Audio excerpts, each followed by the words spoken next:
Single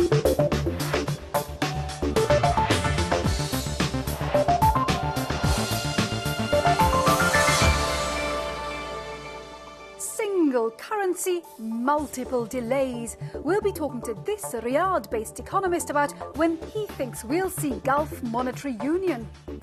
Are you being served? A new law is being rolled out in Sharjah, which will see more women working the shop floor. وعليكم السلام. كيف أستطيع مساعدتك؟ Meet Hallah, the robot receptionist. She's one of many new inventions coming out of Qatar's knowledge economy. And hip-hop in the house. We'll be looking at why this band thinks that giving away free music makes good business sense.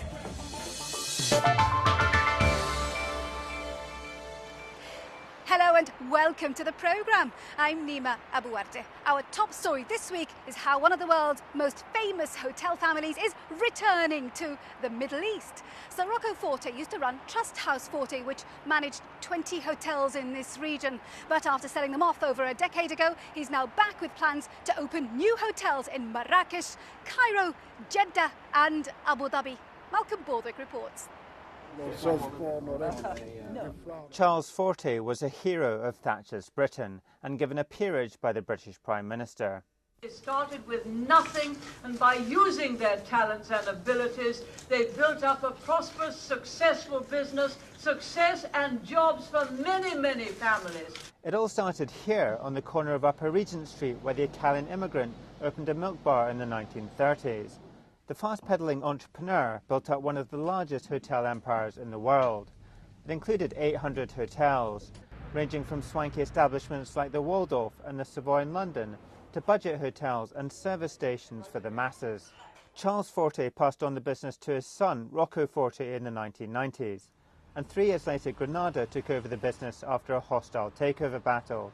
Since then, Sir Rocco has built up another hotel group, including 13 of Europe's elite hotels. Earlier I asked Sir Rocco how tough it had been, starting again from scratch. It's been difficult and enjoyable. I mean, I was brought up in a big company with all the resources, all the facilities that you needed. And it's quite a struggle building something from scratch, even if you've got a bit of capital behind you. But then looking back, you think, well, we've done something, we've achieved something, created something wasn't there before. It's very satisfying. All your completed hotels are in Europe. So why are you choosing the Middle East to expand your luxury hotel business? Well, initially we set off to develop a European chain. When you're starting up without any structure or organization, you can't spread yourself too thinly. But now we're established, we've got a good brand name, we have a following from people in this part of the world. This is an area which is in expansion and development. It's a logical area to come into for us. A lot of the hotel businesses that are expanding in the Middle East at the moment are focusing on mid-market and budget. So why are you focusing on the luxury market? I decided to go into the luxury end because I think as an operator that's by far the most interesting, because it's most difficult to do. I also believe that you either want to be at the top or the bottom. You either play on price or you play on high levels of service. I didn't like the stuff in the middle. And how involved are you personally in the hotels that you're developing? A lot of me goes into the hotels. I work very closely with my sister Olga, who works on the decoration in particular. I concentrate more on the functionality of the hotel and making it comfortable for the guests than actually the look, which I leave to her, which she's very good at it. And you're still involved in triathlons. How does it help you running your business, being fit? I have a very busy lifestyle. I travel a huge amount. And if I wasn't fit at my age, I wouldn't be able to handle it, I don't think. You can be fit without taking it to the extremes that I do. And in fact, if you can overdo it. I did do one Iron. I've only done one Ironman. I do Olympic distance triathlons mostly. The training for that was so hard. It was interfering with my work. That's why I haven't done another one. Although it's quite a satisfying thing to have done. So Rocco Forte speaking to Malcolm Baldwick. A robot receptionist for your company. The latest Formula One racing car technology and eco-friendly jet fuel. All this is coming out of the small Gulf state of Qatar. The country has set its sights on becoming the science and technology hub of the Middle East, and many top international research centres have already moved there. But how well is the country doing in producing its own crop of scientists? Jeremy Howell finds out. Having sunk millions of dollars into developing Formula One cars, Williams has a promising spin-off technology, the flywheel. It helps store energy generated by the car's momentum, which can be fed back into the engine, meaning fewer pit stops for fuel. It can also slash the fuel consumption of trains and buses. To give flywheel development the space and time that it needs, Williams has moved its research team 5,000 miles from its HQ in Oxfordshire in England to Qatar. Formula One teams are always under pressure. Tomorrow is what it's all about. And some of these projects, the flywheel in particular, is very unknown territory. We've had quite a few of our own problems to date with it. And we want to put it in very, very useful technical surroundings, just make quicker progress than we are now, without continued F1 interruption. Williams' research base is at Qatar Science and Technology Park. Cross the street from there to the Carnegie Mellon campus in University City, Hello and you'll there. be greeted by Hallah, the receptionist. Hallah is my name. Helping people is my game. Scientists here think So that we're she going could to be marketed greet as a Hallah, greeter say in hello. shopping malls and hospitals. وعليكم السلام. كيف أستطيع مساعدتك؟ Qatar hopes to develop a stream of technologies like this from top universities like Carnegie, which have set up branch campuses here. We bring world-class universities to do world-class initiatives, research and education, and that creates the culture. And then we educate the local citizens and the residents of Qatar, and then you're developing the capacity, and then bringing these two together, you're going to have some pretty good results. This rush into advanced science is ambitious for a country which only established its first state school in 1952.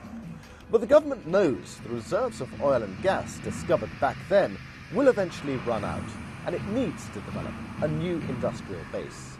But you have to ask what advantages Qatar might have over other countries to become the knowledge hub of this region. There's the problem of motivation. How do you persuade a young Qatari who has a safe and high-paying job in a state corporation or a ministry to risk all of his life savings on a high-tech startup? Abdullah al-MISNAD is a Qatari national who created a firm called FUGU to develop green technologies in the Gulf. He admits he's a rarity. There are much easier ways to get rich in current-day Qatar. You have a real estate boom, you have the stock market boom, and the incentives just aren't in place for innovators as it stands now. They're going to be, real estate dealers, or they're going to go the stock market and kind of make their money that way, because you can make a lot of money for doing comparatively much less work. Omran al-Khawari is another exception to this rule. He gave up his position as an executive in an oil and gas company to start up Green Gulf. He wants to build on the development of solar energy at Mazda Environmental City in neighbouring Abu Dhabi. It's a bit daunting, committing myself to this to the private sector, which is quite unique and especially in this industry.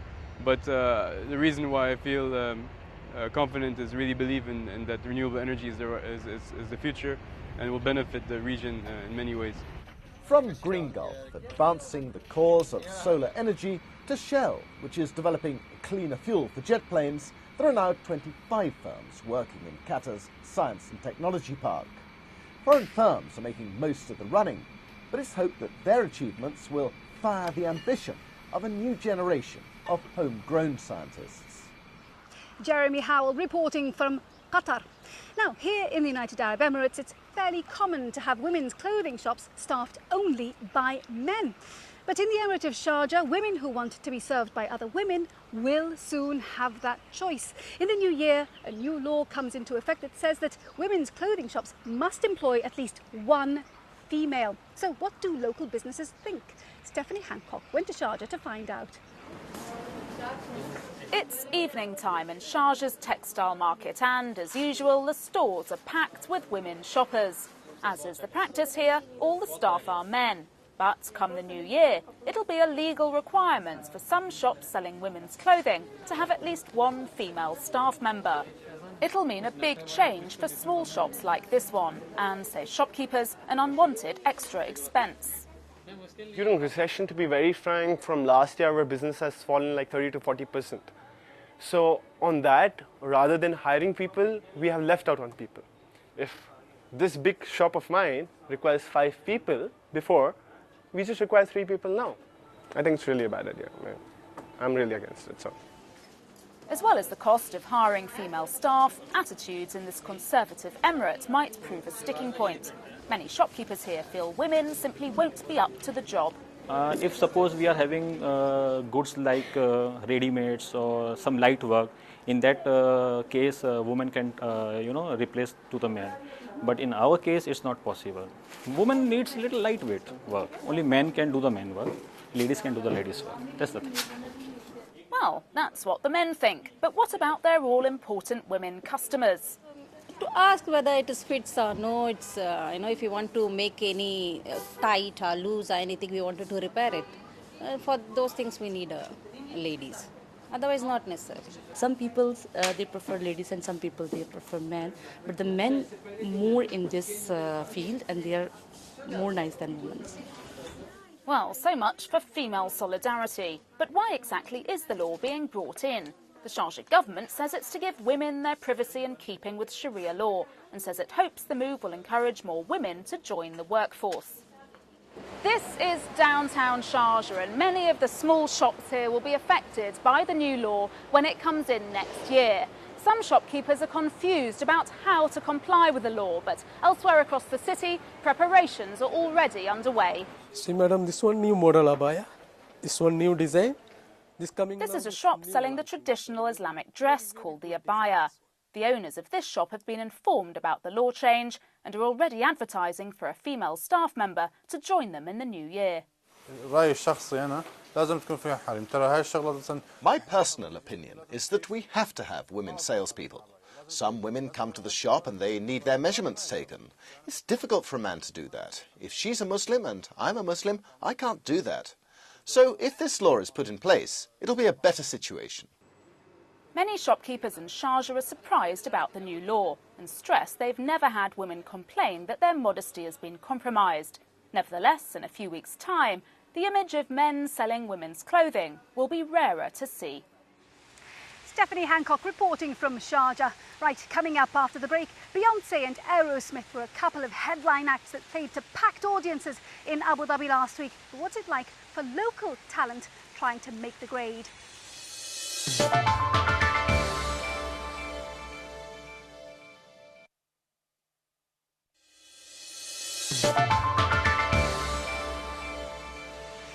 Welcome back to the programme. I'm Nima Abuarte.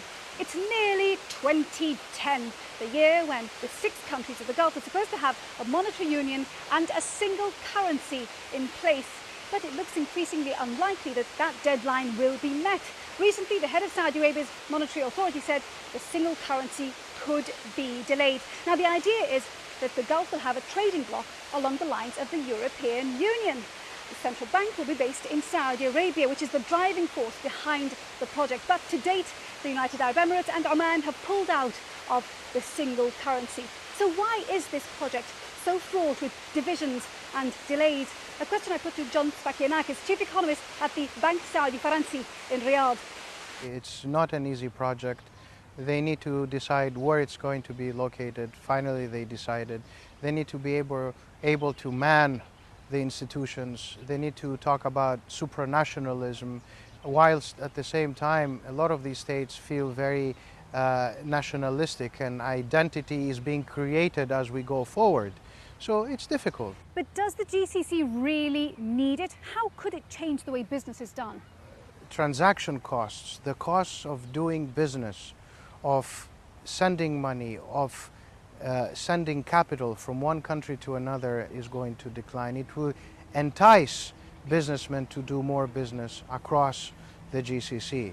The United Arab Emirates and Oman have both pulled out of the single currency. Is there any point in going forward with the project? Of course, the UAE being the second biggest economy is an important participant. The fact of the matter is that the more you have in the union, the better. But that doesn't mean that the exit of the two countries, Oman and UAE, should hijack the other four and prevent them from moving ahead. Realistically though, it's been 10 years in the making. Will it ever really happen? Even if it is delayed, some people might say, well, it's never going to happen. But one should be optimistic, and I think that it will happen. Maybe it will take a few more years, and there are important issues that have to be addressed. What will be the currency and how is it going to be measured? Is it going to be pegged against the dollar? And I think that most likely it's going to be initially pegged against the dollar. And if at that point the economies of the GCC and the US are out of sync, then they could revisit that. But most likely for the short term, once they have the currency union, the currency will be pegged to the dollar. John Svakianakis, Chief Economist at Bank Saudi Faransi in Riyadh, speaking to me earlier. Right, let's take a look at some other business news making headlines across the region this week. Iraq's oil ministry has signed an agreement with a consortium led by the Italian firm ENI to develop the Zubair oil field in southern Iraq. The deal still needs to be approved by Iraq's cabinet. The project could be Iraq's second major contract with overseas oil firms since the US-led invasion in 2003. Fresh from hosting the last Grand Prix of the season, Abu Dhabi is reported to be planning to spend $1 trillion on major infrastructure, property and manufacturing projects. The Emirate is speeding up plans to diversify its economy in the wake of the financial crisis. The new projects include roads, buildings, hotels and a metro. Dubai house prices have risen for the first time this year, according to Colliers International. The real estate consultants say house prices rose 7% in the third quarter of this year compared to the previous quarter. Colliers said the rise was due to more people being able to get hold of finance and improved job security. Over the past week, both Beyoncé and Aerosmith played to packed audiences in the United Arab Emirates. But while box office names might flourish here, many local artists find it difficult to get gigs, record deals and airtime on radio stations. Malcolm Borthwick takes a look at how one hip-hop group is making money.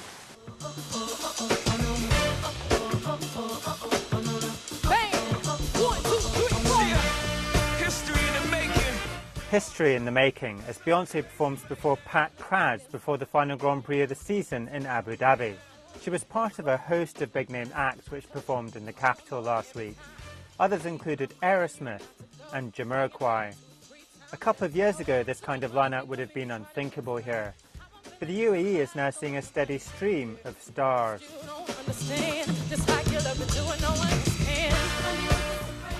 A lot of people are very keen. They've played, all over the world, and they've not come here.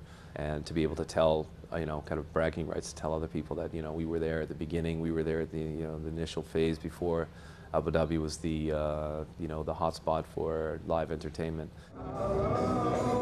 And this is having a positive knock-on effect for local singer-songwriters here, such as Paula Kiki, who was chosen as one of the supporting artists for Aerosmith. Obviously, the first thing that comes to my mind is exposure. Exposure. Thousands of people were there. That was amazing. And then it puts you on the map locally as well, so that from the side of the business, at least, let's say, there'd be more business involved, and more people would get in touch with you if you actually did fine.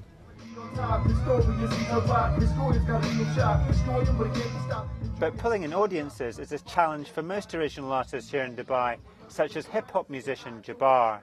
Hip-hop is seen as unconventional here, and most clubs and bars usually go for international acts and cover bands rather than risk local musicians performing their own music, which is why Jabbar has brought together 9 other solo artists to form a hip-hop collective called The Recipe.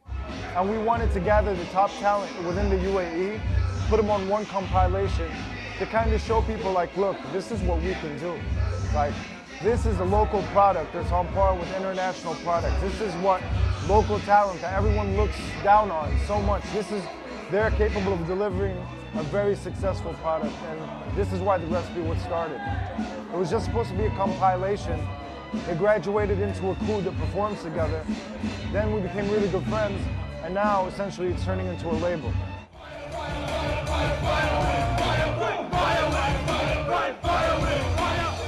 It's strength in numbers. Each artist has his own following, so the result is that they're pulling in more fans to gigs like this. And like most bands starting out, they're building a fan base around the region through word of mouth and also marketing themselves on the internet through YouTube and Facebook. So what we're doing right now is we're putting together mixtapes, we're putting albums together as well, and we're giving them out for free. Because essentially no one's going to say no to free music. Everyone's going to accept it, everyone's going to be very grateful for it.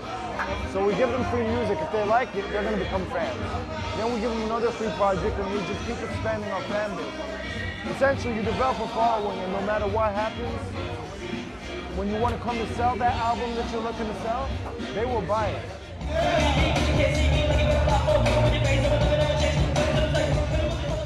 And it's this strategy that Jabbar and his fellow hip-hop artists hope will help them get their message across and be the recipe for their success.